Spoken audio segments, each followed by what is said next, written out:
करीशे उपजे कला कष्ट आवर मीच हानी चिरे संत लगे मरे हैरी.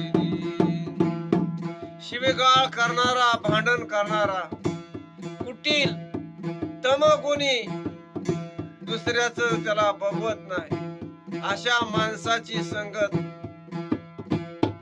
कोण धरत नाही, त्यांच्याशी मैत्री करत नाही, त्याचं थोबाड जो बघत नाही त्याला संत म्हणतात.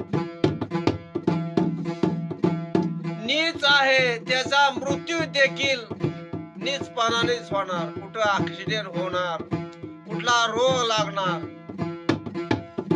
जनावरासारखा. कबीर संगत साधुका दलाया भरपूर इंद्रिय तब बांधी तन की कबीरदास म्हणतात की संत जनाचे, स्वार्थी म्हणजे सज्जनाचे गुण हृदयात भिनले, इंद्रियावर ताबा मिळवला, आपला ध्येय शुद्ध करून घेतला तर आपले जीवन सफल झाले. स्वार्थी लागले असे समजावे, त्याला काय हरकत नाही. चांगले राहण्यासाठी जीवन आहे, वाईट राहण्यासाठी जनावर आहेत. तर जनावरांनी माणसासारखं का वागावं.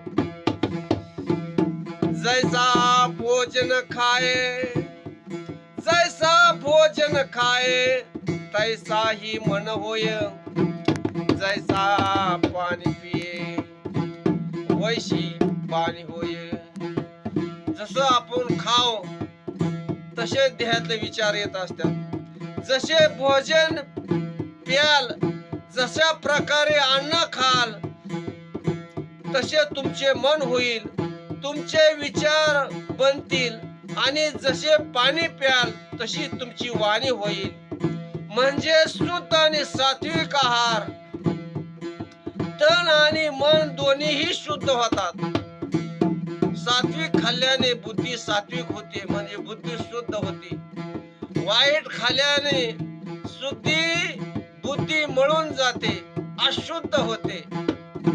तमगुण तिच्यामध्ये वाढतो. आणि शाकाहारी खाल्ल्याने सात्विक गुण वाढतो, आणि सात्विक गुणातच भक्ती मार्ग आहे, तमगुणात मोठीपणा आहे. राजा मन राजा नायक भया, टाटा लाटा जाए पूजी गवारी लिया. मनाला इंद्रियाचा राजा आहे, जणू नायकच बनलेला आहे.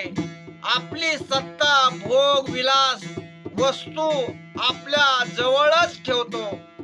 त्याला पाहून वाटते की याच्या जवळ खूप काय आहे, परंतु सर्व संपत्ती व्यर्थ आहे. माणसाबरोबर त्याची संपत्ती जात नाही, त्याच्या बरोबर तर त्याच्या कर्माचे फळ जाते. म्हणून संपत्ती साठवणे सोडून द्या. माणुसकी, प्रेम, एकमेकाला मदतीची फार आवश्यकता आहे. कारण राहायला इथं कुणीही आला नाही, म्हणून पैसेवाल्याने पैशाचा माज कमी करावा, गरीबाची छळणूक कमी करावी. ही देशाची सेवा. आपलं बायको घर म्हणतो हे सुद्धा आपले नाही, ही बी एक सेवाच आहे. आणि मग जनसेवा आणि आपली सेवा काय वेगळे नाही. कारण मनुष्य येतो एकटा आणि जातो एकटा, काय घेऊन येत नाही, जाताना काय घेऊन जात नाही. मधला फक्त गांजा तंबाखूचा टाइमपास आहे. रामकृष्ण हरी.